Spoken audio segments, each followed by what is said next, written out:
This is the Lazy Teacher Podcast. Welcome back to the Lazy Teacher Podcast. My name is Brian Pulowski. This is episode 19, ClassDojo. Classroom management, parent communication, and keeping the kids involved and engaged in the classroom are all huge challenges that teachers face. We're going to take on those challenges head on today in this episode. I had a chance to sit down with Caitlin Warren. She's a rep for ClassDojo, and she drops some serious knowledge. One of Caitlin's main jobs is she goes out to conferences to meet with teachers. I'm usually talking to teachers. I'm not a salesperson. I always talk from my own experience, and I kind of ask, what's going on in your classroom? What is the thing you need help with? Because there's usually some part of ClassDojo that's like, oh, this can help you. This will make that easier. Oh, you're having a hard time grouping students? Well, did you know you can group students by using the toolkit? And I started using ClassDojo because I needed it because it filled a need in my classroom. For behavior, right? I mean, at least that's how I got started. For me. I started because I had one student who, was kind of given to me, and it was kind of the good luck, here you go. And I really wanted to find a way to reach this student and connect with him. And what he really needed was really specific feedback that was timely. And it was hard with a class of 30 students to be able to give one student that really specific feedback. And this is my second year teaching. So I started with behavior, and then I realized it worked so well for him, and it helped him to really self-regulate and to think about his own behavior that the other students were can we do this too? And so then I started introing my other students to the behavior aspects.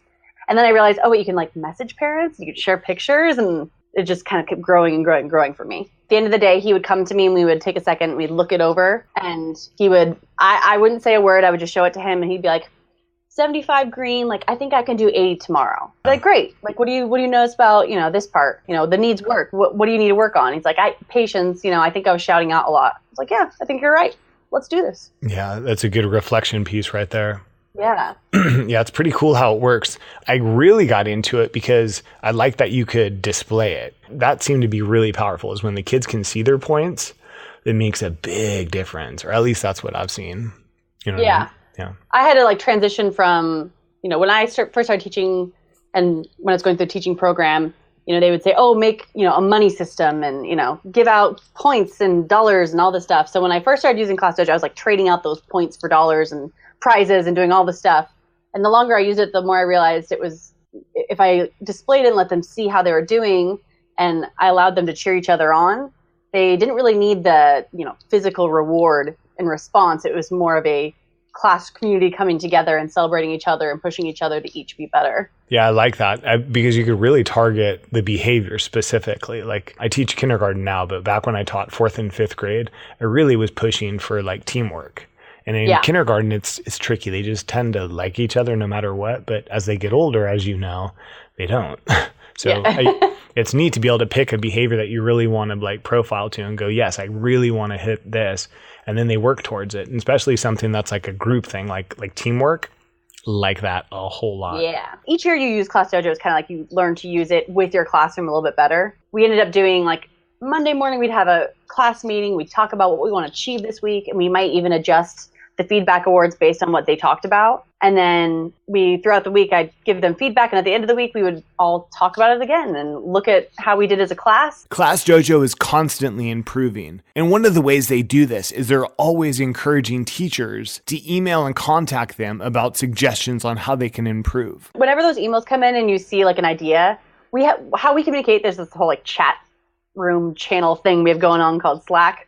So then someone finds this awesome idea and you share it, and other people go that's amazing. And we all collaborate and throw in screenshots of what people have shared. That's why when everyone's anyone complains, it's that's a good thing.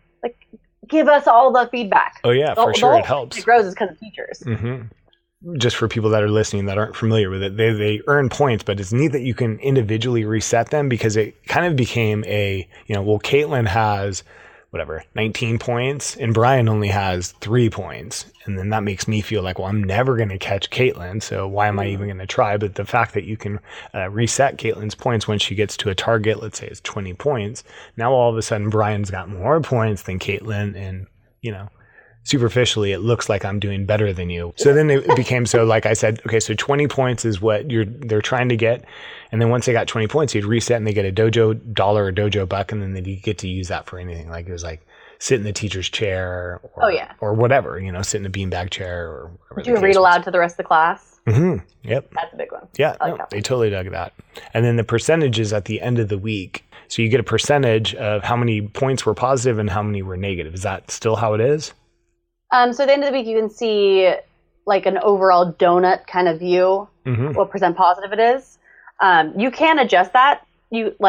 So for some teachers, they just want to use positive points. So families at home, when they pull up that report, will only see the positive.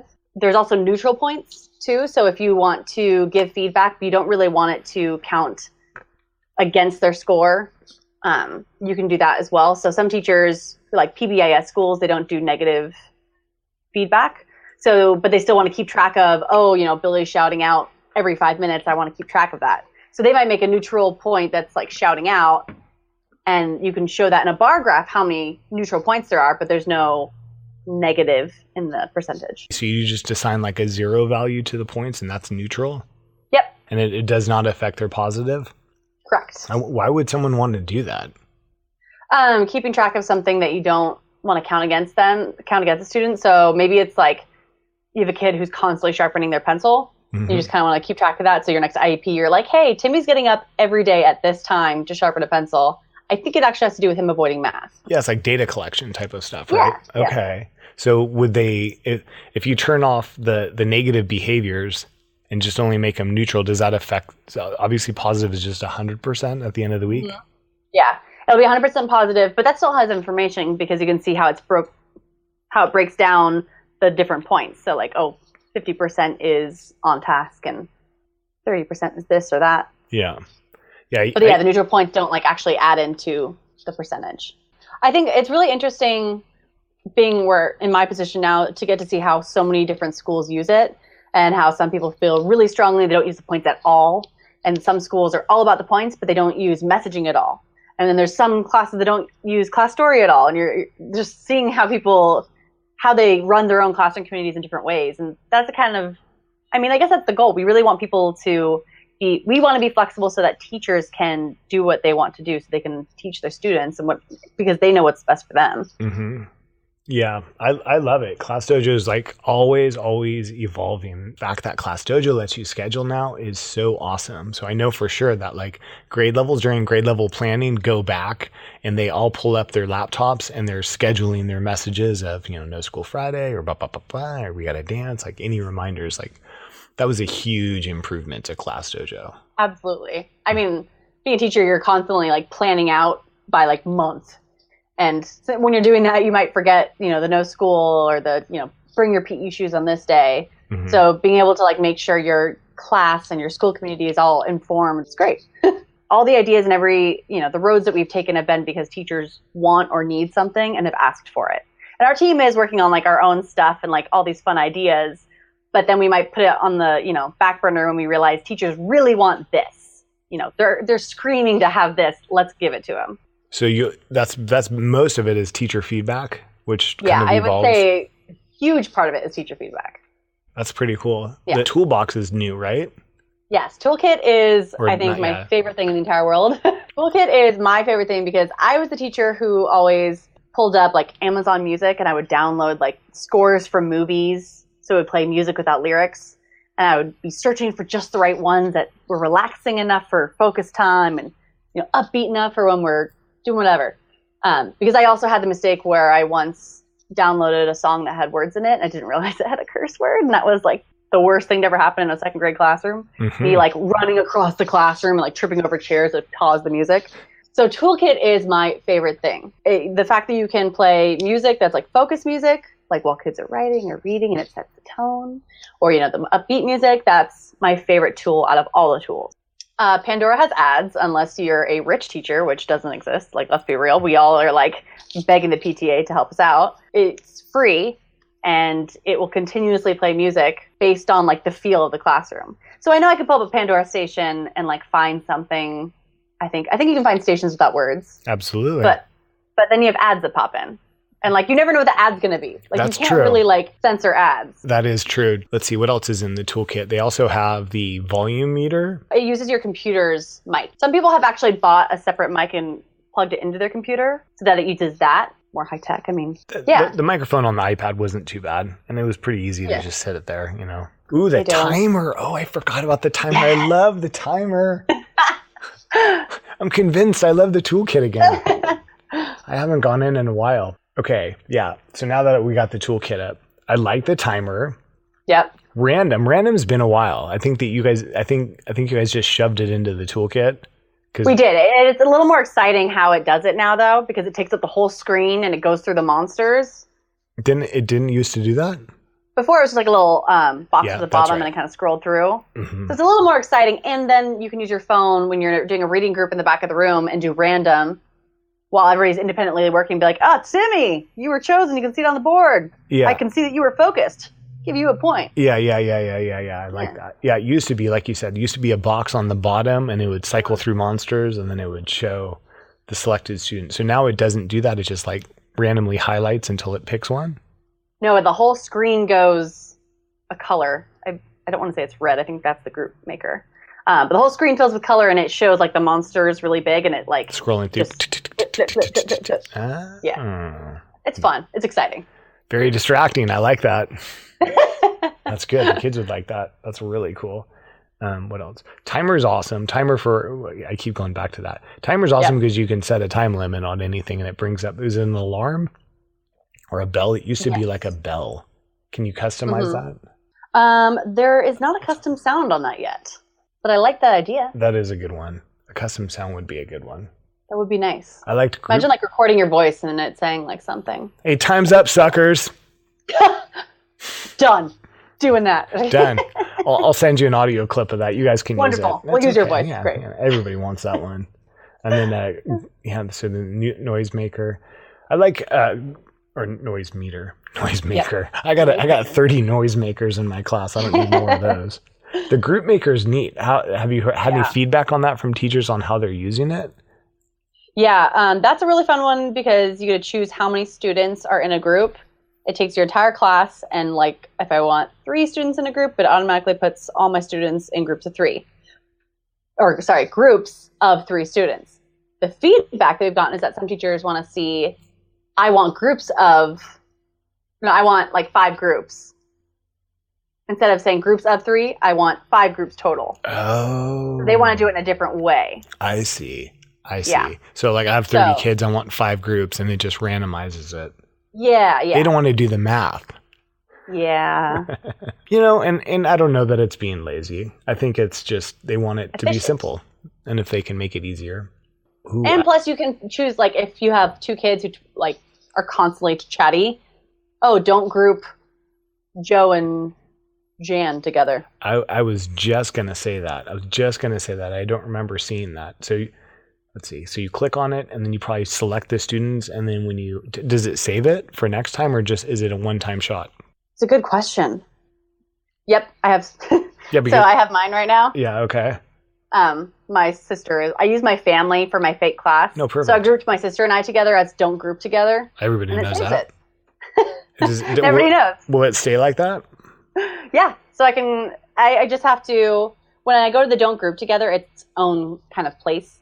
So I can choose students I don't want to group together, or I can select that predetermined group to not group together. So next time that you go to do it, it won't group them together. Let's see, I'm going to not put those 2 students If you put in Sarah and Caitlin, you don't want them grouped together, they will not be grouped together when you do groups. If you decide, Sarah and Caitlin have figured their stuff out, they can be grouped together again, then you can just delete it. Oh, I see. Yeah, so you can make more than one group. So Sarah and Caitlin can't be together, and clearly Brian and Caitlin can't be together. So you can have 2 different groups when it makes groups. Holy cow. I do like that. That is pretty cool. Yeah. It's like every time I look, there's always something new. And I dig that about ClassDojo. That is so awesome. The think, pair, share. That wasn't working for me. Not saying it doesn't work. I'm not saying it doesn't work. I'm saying I tried it and I just don't know that I quite understood. It's just prompting for questions, right? For them to do a think, pair, share. It's a way to display a question. So we have some saved in here that you can use, or you can create your own. Yeah. So let's say I was teaching science and I knew I wanted to ask these 3 really important questions at the end of the science lesson. I could put those into Think, Pair, Share and just save them for the end of the lesson and then pop that up at the end and allow students to discuss. That's one way I would use it. Yeah, for sure. Okay. Not repeating yourself like 20 times when you ask a question is always awesome. Yeah, I guess I was just confused on how it was different than today. But as I'm looking at today, maybe is that like that's another one in the toolkit. Yeah. Is that like another way of like when the kids walk in type of thing? Mm-hmm. Share daily announcements. We notice that a lot of teachers, when the students first come in, might do morning work or they need some kind of instructions to get their day started. So that way you can display some instructions in a list and it says, the date so that they can know what day it is. Yeah. So on the paper for you too. So is the idea to put everything in one spot rather than making like PowerPoint slides of, what you're going to show Monday to Yeah. Yeah. I see that you can save it later. I remember that wasn't there before either. And that's new. That's pretty cool. Yeah. Teachers asked for that, so we added it. Mm-hmm. Yeah, the whole like planning thing that ClassDojo keeps pushing, I like that, where you can schedule things because we don't always have time to just sit down and make it like an instant thing. You want to make it and go, okay, I know I want that for Wednesday. Let's come up with one for Thursday. And yeah, because you have these amazing ideas at the worst times. Like teacher brain always woke me up at like 11 o'clock at night when I should be sleeping. And I have all these ideas, but what do you do with them? So it's nice to be able to save things for later, to schedule things to send at the right time. And what's directions? A list that you can create with directions. So how would that be different than today? So the only difference there is just that how it looks, and today has the date at the top. So what? So when I do directions, it'll have 1, 2, 3. Like it puts it in order, and it just says directions at the top, so that students can see that these are directions for whatever activity you're doing. Whereas when you look at today, it's more of just a list of things or an announcement. It could just be a paragraph of text with the date at the top. Okay. That makes sense then. That makes a lot of sense actually. But you can't save it for later yet. I say yet. Directions? It says I see new and I don't see once you type it, you can save it for later. Yeah. My goodness. ClassDojo on the ball. I do not prefer clip charts. They're not my fave. Mm-hmm. But I enjoyed using points.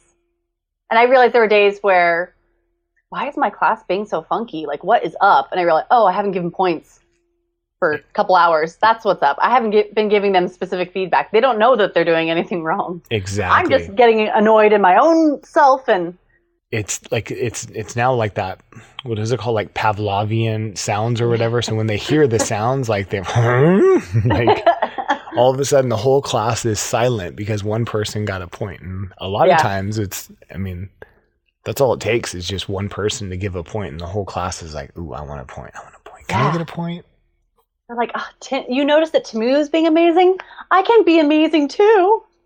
And then the whole class just turns into this beautiful example of wonderfulness. Mm-hmm. Likewise with the negative, you take a point away from someone, and then when you're not displaying, that's a trick. That's like the mean trick is when you're not displaying to the class, and then you take a point and they don't know who lost the point. Is that me? Yeah. Is that me? I don't know. Were you making smart choices? I think. Yeah. Then they all stop and they go, "What did I do wrong?" And what you really want is for them to stop and go, "Wait, I didn't do anything. It wasn't for me. Exactly. Good. I'm doing the right thing." Mm-hmm, and for the one student who's like off task, throwing a pencil across the room, he goes, "Yeah, I shouldn't have done that. Let me get back on task." Mm-hmm. So let's go into the class stories. There's class stories and student stories, right? And school story. And school story. Is that new also? No, that's been around for a bit now. Where do you want to start? Well, we'll start big. Start with school story. Okay. So school story is a feed of pictures and videos that you can share with anyone connected to the whole school. So every teacher who is a verified teacher for your school can view the school story. Every parent who is within a class of one of those verified teachers can see the post on school story. So if you have an assembly the principal can take a video of the whole school going, "We're awesome," and post it to school story. And every family connected to ClassDojo gets to see that and be a part of your school-wide community. Okay. Can anyone post to school story? Yes. And parents can comment on it and like it. That's super safe. I like that. And I know that's exactly what my principal would say is you can keep it isolated to only the adults that should be seeing the content. No, I like that a lot because a lot of teachers do have like Instagram accounts and Facebook accounts for their classes. This is super safe. It's really nice because then if there's some school-wide alert that you need to send to everybody, like let's say just no school tomorrow because it's snow day, you could put that in the school story and now everyone's informed. You might still send, do your calls or whatever it may be, but if it's on school story, everyone is now in the know. And then you can see how many parents have actually viewed it too. How many times have you sent home newsletters and they get stuck in the bottom of a backpack? What's some good strategies to get parents hooked up with ClassDojo? We try. Got the paper notes that you can print out. You can put in their phone number. You could put in their email. I mean, do you guys have any other suggestions? I mean, I know that's a lot of opportunities for the parents, but they just won't do it. So how do you get them? People have shared a lot of ideas. You can send them an email that asks them to sign up. But I found the best way to get a parent to sign up was because their student made them sign up. So the first week being like, I posted something to class story, but you can't see it unless you sign up. It's something really interesting. I posted a joke. Oh, I posted a riddle. And if you come back with the answer, or if your parent comments on it with the answer, you get a cupcake tomorrow. Don't give them cupcakes. Some kind of incentive to show we're doing amazing things on here. You want to be a part of it. And we see teachers post things like for snow day, posting activities that they can do. There was a teacher who the night before school started, did a read aloud of a book and introduced herself to her class on Class Story. So before students ever even walked into her classroom, they knew their teacher. They weren't, nervous about it because their teacher was reading them a story on Class Story. That's a talented teacher to get hooked up with all the parents that soon. Well, and once they connect once, all you have to do the next year is pull them in from the student directory and they're still connected. You can do that? Yes. So as soon as a parent's connected to a student once and you're done with the class at the end of the year, you archive your class, the student is still saved in the student directory. So you're a student in kinder right now. First grade teacher gets them next year. She just picks them out from the directory and parents are automatically connected. Oh, I have noticed that. As you type in the student's name, it'll show up an option for the school or a student that's in the school. What about translation? Is there translation? Mm-hmm. There is. Messages are translated. Your caption on Class Story can be translated. The parent just needs to set their language settings to whatever is their preferred language. So let's say it's Spanish. Then everything is translated into Spanish, and you, the teacher, see that your message was viewed in a translation. So then you also know that parent prefers to speak Spanish. That's helpful. That's super helpful. Mm-hmm. Okay, so it's not even on the teacher side. You don't have to translate something. Anything. Yeah. That's pretty easy. People get, in their brain that ClassDojo is this one thing.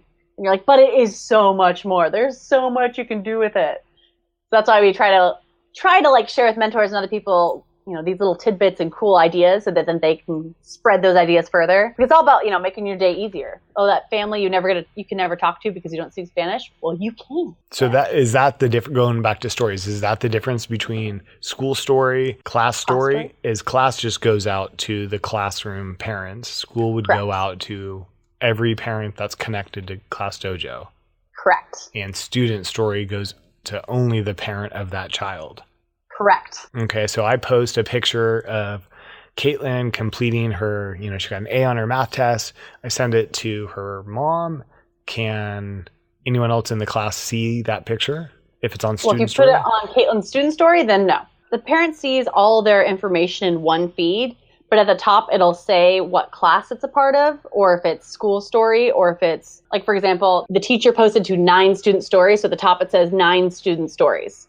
So the message says, don't forget your PE shoes tomorrow. So the teacher, as a parent, you see that and you go, okay, so 9 students got that message. If the class name is Mrs. Warren 2016, 2017, then you go, okay, so that was posted to the entire class. So the text at the top will tell you which story it was posted to. Got it. And it'll have the image of who did it. So like for school story, I have a post on here that's from another teacher and it has her image and her name. Okay, so that was a good explanation. So everything shows up in your feed.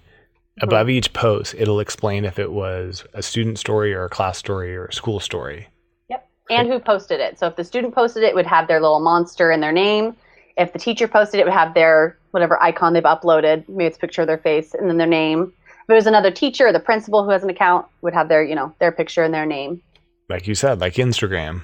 Yeah. So like, let's say you share your class with the, RSP teacher and she posts some feedback onto that student story. That parent can see, Mrs. whatever posted this and I have a question about it. I'm going to message her to ask her about it. Mm-hmm. You brought up another good point. So you can share your class with other teachers, and that's pretty awesome. So if you're sharing a class, you share everything within that class. Behaviors, so you would share everything. The behaviors. So there's different ways you can share things. You can share the class and get feedback on there, and you can see that the librarian gave those points, the teacher gave those points. Or you can create your own classes, and because you're pulling students from the student directory, all the information is still going to the parent. If the student is connected in the class, in the directory, they're now connected in the student directory, so any teacher can pull that kid into their class. Oh my gosh, that is so powerful. Yes. I didn't know that. I need to write these two things down. Yeah, it's pretty amazing to know that once you create that student and they're connected to their family, that any teacher can pull that student into their own class. If you share a class with a teacher, can that teacher alter the behaviors? Yes. They can. Yep. Because you're sharing everything, including except messages. Your messages are still separate. You can't view each other's messages, but you can both message the families. How does a parent know who they're messaging then? It'll say, it's like a little chat. So it has the image of the teacher and then their name. And that's why I always try to encourage teachers to upload their picture to their account. Because as a parent, I see, there's a little visual of Mrs. Warren. It says Mrs. Warren, and then in parentheses it says Caitlin's teacher. It's neat to see it grow from what it came from. I mean, I don't know, I didn't get in on the ground floor, but I kind of came in when it was just starting, and it's like neat even now to look at. I'm like, oh my gosh, they could do that now. Yeah, I've Googled, random ClassDojo stuff before, and sometimes people have taken screenshots or an image of the old ClassDojo format, and even just seeing what it looks like, how much that has changed is mind blowing. Cool. Thanks, Caitlin, for being on the show. I really appreciate your time. It's been awesome. I learned a whole lot. I can't even wait to go out and tell my whole school about this. So thank you very much. Thanks for having me. Well, that's going to do it for our show today. ClassDojo is by far my favorite classroom management and parent communication tool that I have. I highly recommend you check it out, www.classdojo.com. It's an amazing tool that can definitely help you out, and I hope you look into it. Thank you, Caitlin Warren, for taking the time to meet up with me today. It's been an awesome experience. I hope you got what you came for. See ya! I want to give a quick shout out to Decibel Audio. If you're interested in some high quality audio gear, you're definitely going to want to check out decibel.tech. Their website is killer with legit deals. Look for the promo code in the episode description for free shipping.